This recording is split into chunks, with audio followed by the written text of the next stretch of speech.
Les réseaux sociaux sont de plus en plus présents dans la vie quotidienne de tous, mais comment ont-ils pu aller jusqu'à s'immiscer dans la vie scolaire des élèves? L'usage des réseaux sociaux à l'école est une problématique récente et nécessaire. La Commission nationale de l'information et des libertés rapporte qu'un enfant s'inscrit en moyenne à 8 ans et demi sur son premier réseau social. Si l'enfant en fait usage, l'école n'a-t-elle pas pour rôle de l'encadrer? Les textes n'interdisent pas formellement l'usage des réseaux sociaux à l'école, pourtant les dérivés potentiels incitent les enseignants à la prudence. Je trouve que déjà, ça me permet de rester en contact avec mes amis, puisque je peux leur parler quand je veux, où je veux. Aussi, je peux avoir des réponses rapides quand j'ai besoin d'une information urgente.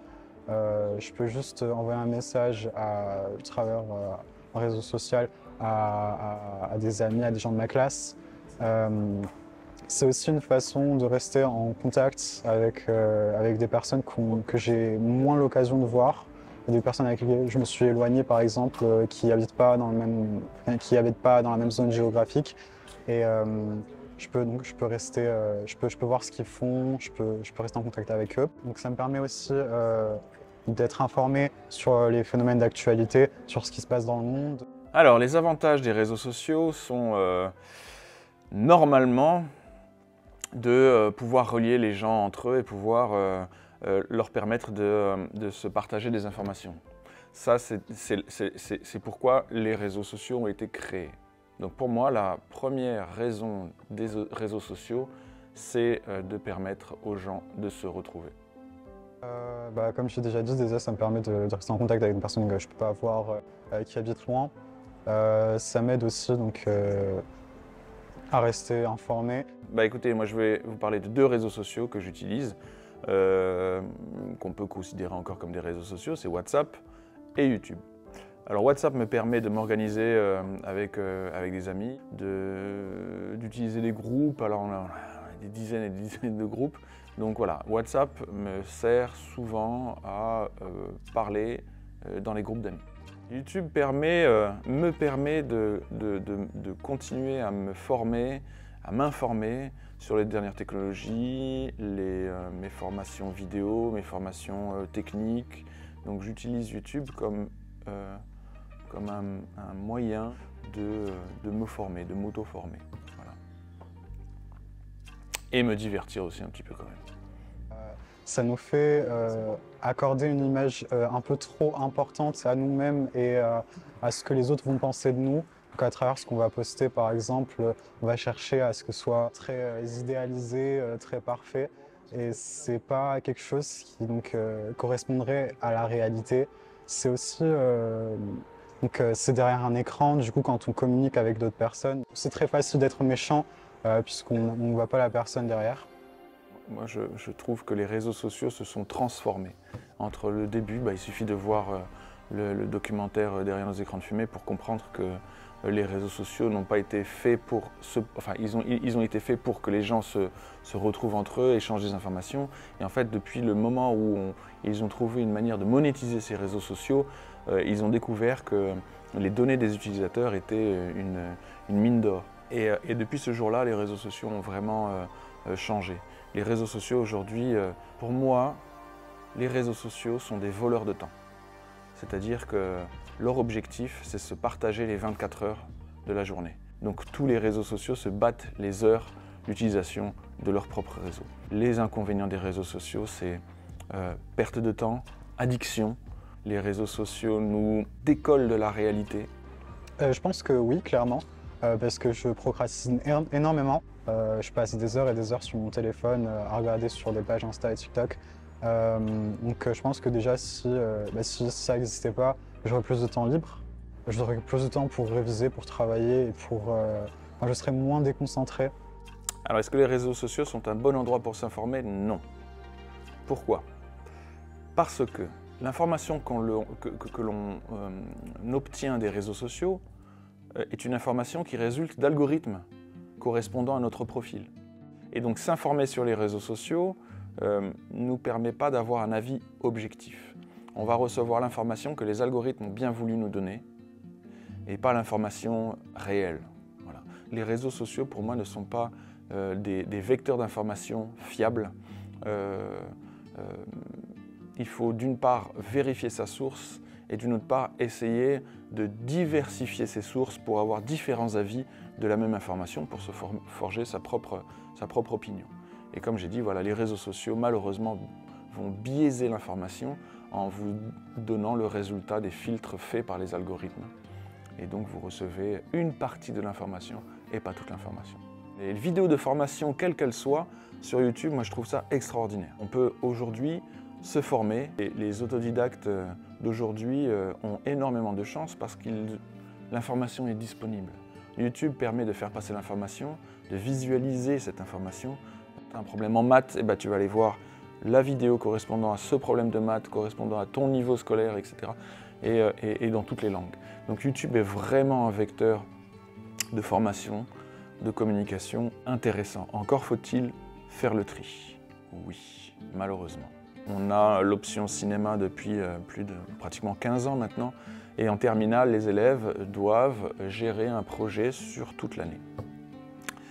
Et malheureusement, je me suis aperçu que les élèves aujourd'hui ont du mal à gérer les projets longs. Ils commencent à avoir l'habitude, à cause des réseaux sociaux, de traiter les informations de manière très rapide et superficielle.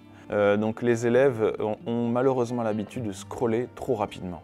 C'est-à-dire que je ne comprends pas, je zappe. Ça ne m'intéresse pas, je scrolle. Et malheureusement, ils perdent cette faculté de persévérance. Il faut, lorsqu'on n'arrive pas à faire quelque chose, il faut persévérer. Il faut passer du temps, il faut essayer plusieurs fois.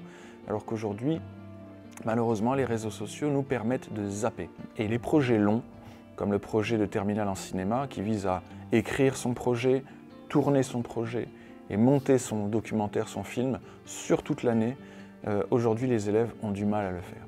Ils sont indécis, ils n'arrivent pas. Pour eux, ils doivent avoir le résultat tout de suite. Si on leur dit que le résultat sera dans 6 mois, il faut travailler pendant 6 mois pour avoir la première image, ça ne marche plus. Voilà, les réseaux sociaux vous habituent trop à avoir le résultat instantanément. Et aujourd'hui, les élèves ne veulent plus prendre du temps. Ils doivent avoir le résultat tout de suite. Les réseaux sociaux vous donnent votre dose de dopamine rapidement. Mais il y a d'autres moyens de recevoir sa dose de dopamine, tout simplement par le sport, par la persévérance, être content d'avoir fait un effort pour arriver à un résultat. Malheureusement, les réseaux sociaux ont cassé ce rythme des temps longs. Voilà, il faut savoir persévérer et ça, les élèves l'ont malheureusement perdu. Le Covid a malheureusement accentué cette utilisation des réseaux sociaux et on voit très bien aujourd'hui la différence entre la période avant Covid et après Covid. Les élèves sont dépendants aujourd'hui des réseaux sociaux et on n'arrive pas à les intéresser avec des projets longs. Voilà.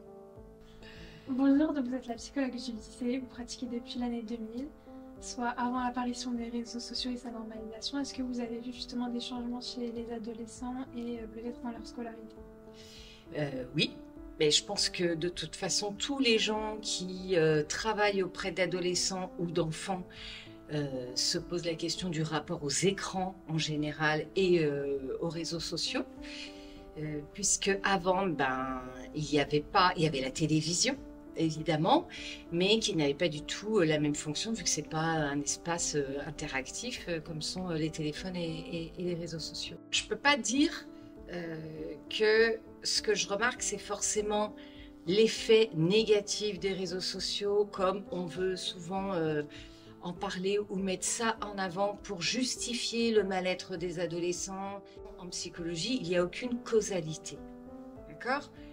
Quelque chose ne peut pas avoir la conséquence de la même manière sur chaque personne, puisque chaque individu est différent, chacun a une histoire. Déjà, je pense qu'on ne peut pas faire de généralité. Moi, ce que je pense qu'il est important aujourd'hui, c'est d'intégrer le rapport aux écrans avec les réseaux sociaux, le rapport à l'image de soi, aux autres, enfin tout ce qu'implique l'utilisation de ce type d'outils dans l'éducation. Alors, il y a une partie de l'éducation qui doit être faite à l'école. Et je pense qu'il y a beaucoup de choses qui sont faites en direction des adolescents et des enfants, mais surtout la place des parents dans la manière dont ils vont intégrer ce nouvel outil qui aujourd'hui fait partie de la vie de tous. Et ce que j'ai observé chez l'enfant petit, c'est l'impact sur le développement du langage. Alors après, c'est pas vrai pour tous les enfants. Donc l'exposition précoce aux écrans, je pense que ça, tout le monde est d'accord, il y a un consensus pour dire que ça a un impact délétère sur les enfants. Troubles de la communication, troubles du langage et autres. À l'adolescence, moi je ferai la différence entre les adolescents qui sont au collège et les adolescents qui sont au lycée.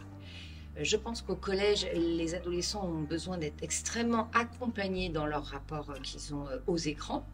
Après, très concrètement, moi, ce que je peux voir dans ma pratique par rapport aux adolescents, et c'est toujours pareil, c'est un élément parmi plein d'autres éléments. On ne peut pas dire c'est les réseaux sociaux, comme je disais au début, qui font que. Les parents vont s'abriter derrière la question des réseaux sociaux et du téléphone pour justifier, pour banaliser ou trouver une réponse, une cause aux difficultés que peut rencontrer leur adolescent. Et ça devient un enjeu, le téléphone, entre les adolescents et les parents, et qui, je pense, au lieu de punir, mais bon, moi, c'est mon point de vue, au lieu de punir, de prendre, je pense qu'il faut accompagner, même s'il y a des fois c'est nécessaire de punir, mais on ne peut pas se contenter de ça. Donc on ne peut pas dire que c'est blanc ou noir, mais quand même, je pense que l'utilisation, mais ça tout le monde dirait la même chose que moi, c'est l'utilisation excessive.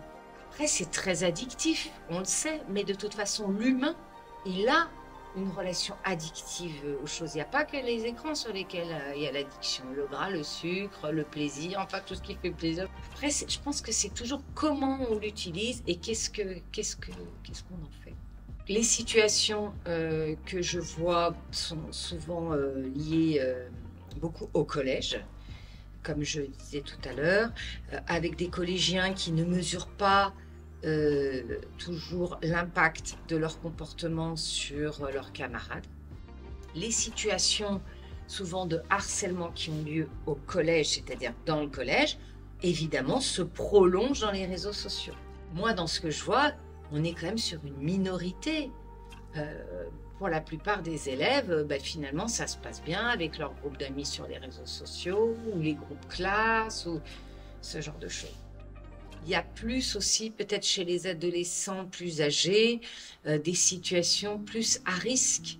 Mais là, pareil, je crois qu'on est quand même sur des situations assez minoritaires. Et heureusement, moi je vois plus d'adolescents qui sont finalement heureux de partager une story de leurs vacances avec leurs amis, que d'adolescents qui se font harceler par des êtres malfaisants sur Internet. Ça doit faire l'objet d'un apprentissage. À mon sens, vraiment, véritablement un apprentissage. Pour certains adolescents, la problématique de la dépendance aux écrans, aux réseaux sociaux. Alors, ça peut être des facteurs aggravants. Mais c'est pas en supprimant les réseaux sociaux que le facteur ne va plus être là. Mais moi, j'insiste beaucoup sur la place des parents et comment les parents vont accompagner leurs enfants à l'utilisation de ces outils. Après, pour revenir sur la scolarité, moi, je travaille j'accompagne et je travaille avec une équipe, par exemple. On est sur l'école inclusive, sur des enfants porteurs de handicap ou en difficulté scolaire. Eh bien, l'utilisation des réseaux sociaux, d'outils à partager en ligne, de choses, aide beaucoup. Voilà. Par exemple, des groupes de parents, des forums où des parents discutent, échangent entre eux sur comment ça se passe avec leurs enfants, comment ils vivent la scolarité, mais aussi des logiciels, de ce genre de choses qu'on va proposer aux enfants pour aider. Voilà. Donc, je pense qu'aussi, par exemple, il y a des communautés. Tout à l'heure, je disais, on peut s'enfermer dans des communautés, des groupes communautaires, on a une pensée unique. Oui, il y a ça, mais il y a aussi des réseaux de communautés qui permettent, alors si on revient sur les jeunes, par exemple des jeunes en difficulté scolaire, d'échanger, de se soutenir, de partager leurs expériences, de se rendre compte qu'ils ne sont pas tout seuls. Donc pour moi, s'il y avait vraiment quelque chose que j'aurais envie de retenir et de ce que j'ai vu dans ma pratique, c'est pas d'exposition précoce aux écrans et aux réseaux sociaux, que l'être humain, il se construit avant tout dans une communication avec les autres, mais que ça peut être des supports intéressants et que à partir du moment où l'enfant il va avoir un accès plus ou moins libre ou plus ou moins autonome aux écrans et après aux réseaux sociaux, eh bien l'éducation avant tout, la communication, la réflexion, enfin comme tout, et penser qu'aujourd'hui de toute façon ces objets font partie de notre quotidien et qu'en fait on est obligé de vivre avec. Même si les réseaux sociaux sont utiles pour créer des liens hors de l'établissement scolaire, il faut savoir comment les utiliser afin qu'ils ne deviennent pas néfastes et n'affectent plus la vie scolaire des élèves. Aujourd'hui, il est nécessaire d'enseigner aux élèves comment utiliser les réseaux, tout comme on pourrait leur enseigner les maths ou le français.